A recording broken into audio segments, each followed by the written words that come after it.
908. That was Steven Tyler right there from Aerosmith with It Feels So Good. And I want to welcome you to the Average Joe Sports Show, kicking off this hour. I have in the studio with me Blue. What's up, brother? Just styling and profiling. Most definitely, most definitely. And then we got T-Diddy up in the building. What's up, man? What's going on? Nothing much. And also, we got a newcomer, got a newbie, J-Swang. What's up, brother? J-Swang here to do his thing, man. Everybody's rhyming. We're styling, we're profiling. Yes, man, we're going to have a good time today. And on today's show, we're actually going to be talking about college football. We're going to make some predictions and talk about who we think is the best college football, or the best conference in college football. SEC. That's going to get interesting. No way. That's going to get interesting. Garbage. T-Diddy's already calling that off the beginning. I'm pretty much going to just actually have a little fun and just say the ACC, especially for this season. Oh, my goodness. Oh, I can't wait to hear this argument, folks. Oh, yes. Make sure you stay tuned because in this hour, again, we'll be talking college football. Then we'll be making some NFL predictions. Yes, playoff predictions for this first round. And then talk about some events coming up in sports that we're looking forward to either this week or even this year. Happy 2014. All of that's coming up right after Lincoln Park with New Divide. 9:13. That was Lincoln Park with New Divide. And yes, the Average Joe Sports Show is officially underway, and the arguments have already began. We got T-Diddy, Blue, and J-Swang in the building. Now, first, I want to talk about some game predictions. We're going to go around Clemson, Ohio State. What do you guys have? Looking at Ohio State. Blue, you said Ohio State? Yeah. ACC teams are garbage, and that's going to come out in this game. All Ohio right. State all day. Oh, okay. No way. T-Diddy, you got a funny look on your face. What are you saying? Oh, man, I'm a Clemson fan, so I'm definitely going to go with Clemson. All right. I just don't think ACC teams are garbage. They just don't get as much exposure in football as they do for the SEC. So you're just saying that they're just... I'm just saying my Gamecocks made Clemson look like some clowns. They did. But J-Swang, that's going to be a good argument here in a moment because you just said ACC was the best conference in football. And so we'll talk about that in a moment after we get to some more predictions. A game that's getting ready to be underway, Oklahoma, Alabama. Who you guys got? Bama. I'll go with Bama. Oklahoma. Bama. Blue and T-Diddy said Oklahoma. Yes. Why? Why Oklahoma?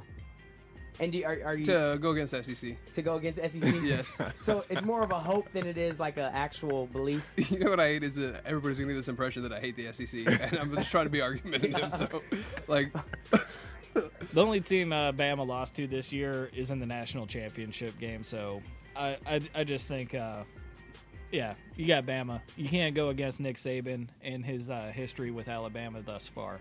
No. you know what I hate? I got a buddy that's on Facebook, and I swear play-by-play, he updates Facebook with Roll Tide this, Roll Tide that, and I want to see Alabama, or I want to see Oklahoma win, just so that I can start posting stuff on his Facebook, like Boomer Sooner this, Boomer Sooner that, just for that fact. All right, and let's go ahead. Mizzou, Oklahoma State. Who you got?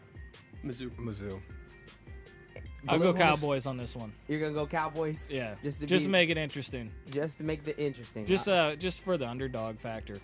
All right. Well, we're talking about SEC being, one of the best conferences in football, and Mizzou's definitely going to take that. And I'm not just saying that because I'm a Mizzou fan, but you know what I'm saying? We're very familiar with Oklahoma State being former Big 12 conference rivals, so. The Cowboys fans need their voices heard, and I'm giving it to them. All right. And the big game, the national championship game going down January 7th. That's a Tuesday. FSU and Auburn. Who you guys got? FSU all the way. Roll Tigers. Tomahawk chop. FSU. Oh, so we got two for FSU. The ACC team, mind you. J-Swang and T-Diddy both say FSU.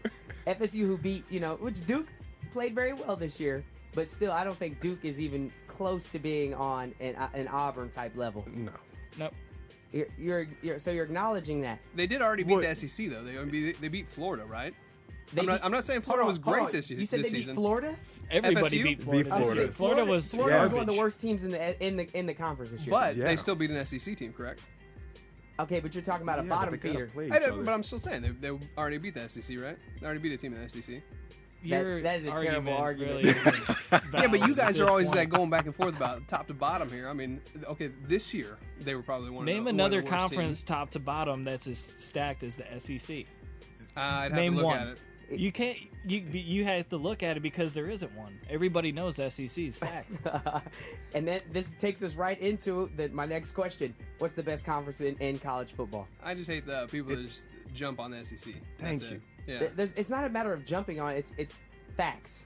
It's right now. Right now, the SEC's what 5-1 or 6-1 in bowl games. That's because they have dominant teams. When you get all the recruits, Yes, because they're stacked. But I really there's one or two teams. Okay, not one or two. Okay, One or two. one or two or 3, 4 in each division. There's one or two in each division, so there's about 4 teams. How many alone are ranked in the top 10? I was gonna Mizzou's say, at 8. South Carolina was 9. Georgia. You got Bama. That Auburn. was at Right now, Auburn. right now. That's 4 off the top of my There head you that go. are in the top 10. There and you you're go. saying top to bottom, they're not as stacked. Well, How which people one? Which jump one on lost? them? Did Are Georgia lose? Who else lost? Who isn't in the top 10 anymore? Who's in the top 10 right now? That's what And I the- and just the listed SEC. out to you. And- Auburn, Okay, Alabama, Alabama, Missouri, Missouri, and South Carolina. is That's South Carolina 4 in the top out 10? of 10. Are they 9 or 8 or what are they? 8 is Missouri, 9 is South Carolina. Okay, well there you go. and Auburn and is what did I number say? 2. Did I say 4 teams? Okay, It's so- only 4. I'm Okay, talking I just said- I the top said 10. I'm 14. not All even right, talking gentlemen. the top So 25. if you're focusing though, if you're saying the SEC is not the best conference, who is? ACC, I'm not. of I'm not. course. I'm not But I putting really on- think it's. Sorry. No, you were popping. Go ahead. Yeah, but no, I'm just honestly thinking. I just think it's a simple thing of that. The SEC has been put out there more because of their good reputation in football overall, and I just think that I feel like for me, it's more ACC is just overshadowed. Did That's anybody what it is. was anybody watching the All-American game where the high school guys are like, Yeah, what so colleges? It's like they're- Florida. They're going Florida, LSU, and Bama, almost all the top recruits. And that's the reason why people want, if you want to get exposed and you want the NFL to take a serious look at you, because you're going to play in the toughest schedules, and that's where you're going to get noticed if you play in the SEC. That's why these kids are going there. And which is pretty scary because Florida was actually pretty bad this year, but it looks like they're going to have a good recruiting class. Well, they're And, going to Bounce rebound. back. Yeah, they're of Of course, yeah. Most definitely. Well, folks, make sure you stay tuned. We're going to have more from the Average Joes, T-Diddy, Blue, and J-Swang. We're going to have some more arguments coming up when we talk about these NFL first-round predictions, so don't miss out on that. And you have a chance to win a free food coupon to one of the Dakota Exchange food court restaurants, so make sure you stay tuned. First, we got your weather coming up. We got your Kanto Connection coming up here in a moment, and we also have more from the Average Joes. We're talking NFL first-round predictions. Yes, who do you think are going to win? It's going to get interesting in here, I promise you that. Don't miss out, and your chance to win free food from the Dakota Food Court Exchange. Here's Calvin Harris featuring Ayar Marar with Thinking About You here on Eagle 810. You're tuned into the Average Joe Sports Show by there. Keep it Kilbasa Canto playing. 9:29. You were just listening to Breathe Carolina with Blackout, the Average Joe Sports Show. I'm Kellen, the host of the show. We got Blue, T-Diddy, and J-Swang in the building, and we're talking about NFL first-round matchups. Okay, wild card division. Let's check this out first. The Kansas City Chiefs, Indianapolis Colts. Who you got? I'm going Indianapolis on this one. Just I don't like how KC, they start off 10-0 and then lose 5 out of their last 6 games. I just think that momentum is with Indianapolis. They got home field advantage. I just see them taking this game. All right, that was Blue's take on it. Go ahead. Who If anything, I feel like that'll be a little bit more motivation for the Chiefs to kind of come out on top. I think they already know what they're facing, and I don't know. That just seems to be enough motivation for me to. If I were a Chiefs fan, straight up, go straight up to the calls. I completely agree with the J-Swang and T-Diddy on this. The Chiefs, their last. Of course, he agrees. Well, I'm saying of their 5 losses they have, 2 of them were against the Broncos. Broncos are arguably the best team in the league right now. The Broncos, they were close games. They weren't blowouts. 2 of by any them were means. against San Diego Chargers. The Chargers, both close games, and the last game didn't count for anything. Chiefs didn't even start any of their starters. In that Well, that's bad on them. The Week 17 matchup, they didn't start as starters, still went to overtime, and they lost. So now they're going to have Russ And to then knock off and have those 5 of the last 6 games You being don't- lost. you in I don't don't- even call it rust. You don't get rust in 1 week. Yeah, Sure you I do. wouldn't call No, it you don't get rust in 1 week. The college kids wait 4 weeks to play a bowl game, and I mean, that might you call rust, but not 1 week. Yeah, That's- but that's they're called- in their early 20s. What you call There's rust. no such thing as rust on Hey, early 20-year-olds. What you call rust, other guys will call rest, and that's exactly what they is. All right, New Orleans versus Philadelphia Eagles. Who you guys got? New Orleans. New Orleans. And just because I don't like the Eagles. I like New I'm a Orleans, but hater. I'm going with the Eagles on this one because hater. I'm I going with think Blue. I'm a You- hater. you're not going to be able to like. I'm going to talk about this here soon with the Green Bay game, but the temps out in the Northeast are cold, and you're taking a dome team from the South and taking them outside. It's just not going to fare well for the Saints. All right. And what do you got, T-Diddy? Who I'm you going with the Eagles also. Weather. Is weather that much of an effect? Does it have much of an effect on your performance? It's just we're talking about what? A dome team from the South going out into... I see that. Historically, dome teams do not do as well in the cold weather games. It is true. It is very true. But I don't see the Saints losing that game to the Eagles. Not this early on. No, I think the weather will be a factor. I think they will be slowed by it. I think it's going to be a good game. I think it will go down to the wire, but I just don't think it'll be that much of a factor. Hey, we'll find out. We'll talk about it next week. We most certainly will. Yeah. I think that New Orleans are definitely regretting not going ahead and winning that division because they needed that home field advantage as much as they could. So San Diego and the Cincinnati Bengals. Bengals are going to destroy them and make them look like they didn't even deserve to be in that. I mean, Right. San Diego hasn't shown anything all season Nope. for me to even think they should be considered in the playoffs. And now all of a sudden they fell into it backwards because Kansas City started their second string. And I just think they're going to look silly. And this same Chargers team, though, they did upset the Broncos as well as the Chiefs. They beat the Broncos and they beat the Chiefs. So I don't see why it'd be that hard to believe that they could beat the Bengals. The Bengals, typically, they've had one of the better teams overall in the league the last couple years. The Bengals, if you look at them on paper, have a great team, but they've underachieved. So this will be a big stepping stone for them, Marvin Lewis, if they can get over that hump and actually win a playoff game. So definitely going to be an interesting game right there. I'd love to see him win. Marvin Lewis might be looking for unemployment checks soon Wow. if he doesn't win this playoff game. That could very well be true. San Francisco and Green Bay. This is what I was talking about. Game time high is at best 0 degrees, and the low in Green Bay is supposed to be negative 18 that day. Before I found out that little tidbit about the weather going into this game, I thought San Francisco would just go in and destroy. But Green Bay has got home field advantage. They just came off of win and you're in, and they got the weather going their way. I think it's going to be close, but I'm going to go with Green Bay on this one. I want to go with the 49ers, but like you said, they just came off a win. I mean, maybe they're just, this could be them getting hot, and they're just going to stay hot for the rest of the playoffs. Who knows? And like you like to say, not rest. Aaron Rodgers definitely got some rest, and he's going in now. We'll see what happens. Yeah, go ahead, J-Swang. I was just going to say simply, I feel like the Packers always have they always perform really well in the playoffs overall. So, but recent years past San Fran, not so much. Nah. I honestly, guys, I don't see Green Bay winning this game, Really? especially if it's a grinded out type of game. Last year in the playoffs, Colin Kaepernick completely single-handedly destroyed the Packers. If you guys remember that game, threw for 300-something yards, ran for another 100-something yards. He went off. But even if that's not the case, if it's a running game and they grind it out, I mean, you got Frank Gore, you got LaMichael James, they got the Green Bay doesn't have a defense to speak of. Exactly, and that's what I'm saying. Whether they're in Green Bay, whether it's cold or all that, I really don't see Green Bay winning this game. You can run it down their throat, or you can throw on them. It doesn't matter. So now you're almost arguing with yourself. No, I'm still saying the weather is going to be. I'm still saying that the weather is going to be a factor because Green Bay is more seasoned in that type of. I agree. Weather. Yeah. So I'm still going with. I said before I found out what the temperatures were going to be. Yes, I was going to go with San Francisco, but knowing what I know now, I'm going to go with Green Bay. I'm picking the 49ers. Weather's going to be a major factor in all this. Yeah, exactly.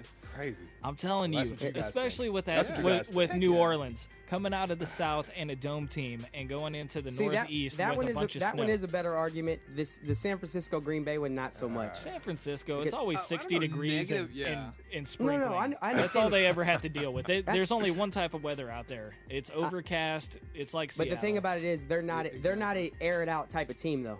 San Francisco, if you're talking about teams that pass a lot and they're in these warm weather conditions, that's when it's a huge factor. If your team is a gritty, grind it out, or I dump it to my tight end type of team like San Francisco is, you still have a chance no matter what the weather conditions are. So that's the difference between a New Orleans and between San Francisco. So, hey, folks, stay tuned. We're going to give away this free coupon coming up right after your Kanto Connection. 9:38. All right, folks, if you want to win this week's Food Court Exchange, Yokota Food Court Exchange coupon to any place of your liking, all you have to do is post the answer to this question on our AFN Tokyo Facebook page. Blue, what's the question?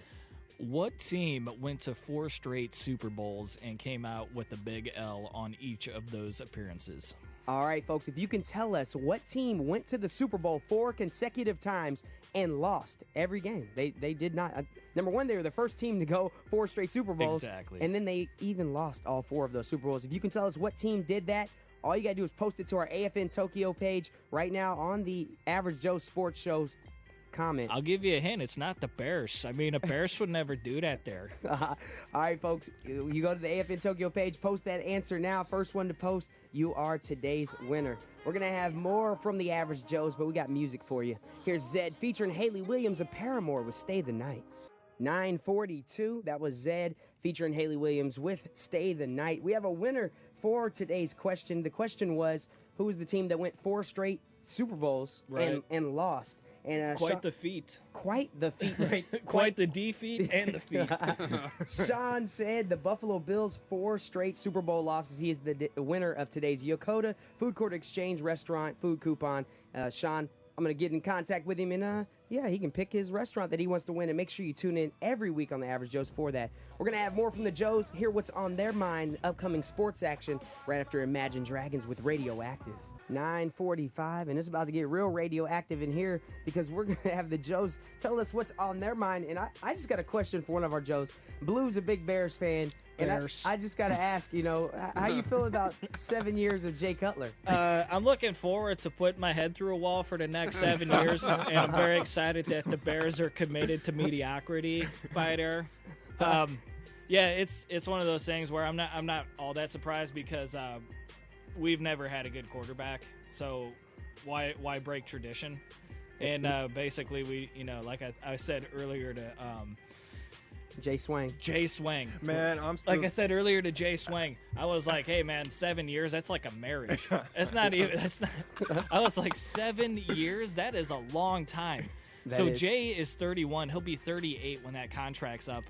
They don't have the actual figures out right now, but they're saying he should be getting paid more than Stafford, so he's going to be averaging about $18 million a year for us to pretty much go on into mediocrity and beyond. Shelling out some dough. Yeah. I probably will just beat my head against the wall for the next 7 seasons. All right. Well, T-Diddy, what are you looking forward to, man? What's on your mind? Sports action coming up. I guess just the end of the bowl games, or just the rest of the bowl games. Really looking forward to seeing how those play out. And I mean, you were telling us earlier about your predictions and whatnot. But who are you really pulling for in these last couple of bowl games? I'm a Clemson fan. I know Blue isn't, but I'm a Clemson fan. It's actually the first. Definitely not Gamecocks all the way. Oh my God! We showed you guys what time of day it was too. You did. Gosh. But anyway, I'm a Clemson fan, so I'd like to see him beat Ohio State. My wife's an Ohio State fan, so I got to root against her. Wow, her team. It's gonna get real hectic in the household. Brittany don't play. Nope, she does not play. It's on. Keep security forces on speed dial. He said, "What do you mean?" He said, "They've been there." Seriously. And with J-Swang, what are you looking forward to, man? I'm along with T-Diddy on this one. I'm waiting for my nose to straight up kill Auburn. I'm ready for Ohio State to get kicked out by Clemson. I'm just ready to see all the bowl games just straight up just go haywire, just straight up, especially Florida State. Those are my dogs right there. All right. And, I just got to throw it out there because the Average Joes is not just a football show. It's just football is in heavy swing right now. They're in playoffs, so that's the reason why we're talking about football so much. But did any of you guys watch the Anderson Silva Chris Weidman fight? Oh my goodness! Man. Did you see the break? Roundhouse. Around his leg. Yeah. At 38 years old, do you see Anderson Silva, who is perhaps the greatest MMA fighter of all time? Do you see him making any sort of comeback after an injury like that? I'm gonna be straight up. I don't watch UFC. It's not my bag. I'm just not in with it. So I heard about the break because so many people were talking about it, but I never saw it. So I can't even see it. I think it is bad. It broke at the shin. I mean, he did a leg kick. Chris Weidman checked it, and it just snapped around. I mean, he's 38. It did an L around his leg. 38. Yes, he's 38. I think it's his time. I'm hitting my mid-30s right now, and I could tell you that would put me up. Yeah. I mean, it's kind of like an injury like Kobe suffered last year when he snapped his Achilles, and it's like Kobe hasn't been an injury-prone person his whole career, but when you have an injury like that late in your career, it's bad. I mean, but that's Kobe Bryant. That is the black. No, but like we were talking about the other day, I think you're right. When you have an injury late in your career, it doesn't help at all. You're out, and you're going to continue to be out with other injuries more than likely. Yep, it's definitely a bad time. So if it were Mike Ditka, he'd come back. But this guy's obviously not Ditka. No, he's not. He's not Mike Ditka. He'd probably kick Mike Ditka in the teeth though, but. But I heard Weedman. And then he would break his foot as he kicked Ditka in his teeth, and Ditka would just laugh. That's all I'm saying. What'd you say, T-Diddy? I heard Weedman's the Heat. What do you think? He's the Heat. Yeah, he's it. He's the champ, man. He's gonna Yeah. Twice got Silva twice. What do you think about that? I think both are flukes. For the simple fact, the first shins of steel. I think one time's a fluke, 2 times. No. The first time, Anderson Silva, after he's putting the hands on him, sticks his head out there, lets the guy. I mean, the guy cold cocked him, got him good. I mean, boom, yes, knocked him out. But yeah, in the second fight, I don't even know if he put his head out there to taunt him. Yes. Yeah. That's what you get. Yeah, but that's how good he is, though. He taunts people like that, and he still beats them. Yeah, he did. Yeah, well, yeah, he did. But I know a lot of people don't like Anderson Silva just because of that, though. It's not 2 flukes. Yeah. If it's 2 times, there's 1 fluke. 2 times. Well, when you break your shin in half, I don't think that's a decisive victory. You shouldn't have kicked him so hard. I mean, come on. This is simple. And that's what it really boils down to. The force that he came with on that kick, and then for Weidman to time it just right, it's a perfect storm right there. So for something like that to happen, but folks, make sure you stay tuned. We're about to wrap up this hour of the Average Joes. We got your weather on the way and a couple more songs before we wrap things up here on Eagle 810. Back to the music we go. 7 minutes left in the Average Joe Sports Show and the Morning Cruise Control in general. So here's will.i.am, Britney Spears, Scream and Shout. 9:57, will.i.am, Britney Spears with Scream and Shout. Wrapping up the Average Joe Sports Show. And I just want to thank you, Blue, T-Diddy, J-Swang. Thank you very much for coming in this morning and putting on a great show for us. Keep it kielbasa. Keep swinging. All right, folks, make sure you tune in every Friday at 9 o'clock with the Average Joe Sports Show. Just, some Average Joes giving their take on sports topics and whatnot. Tune into our show on Monday. The Morning Cruise Control will be back in full effect here on Eagle 810. Make sure you download the app AFN Pacific or check us out at afnpacific.net. We got Neon Trees right here with Animal. Take care, have a great day, and enjoy your weekend, folks.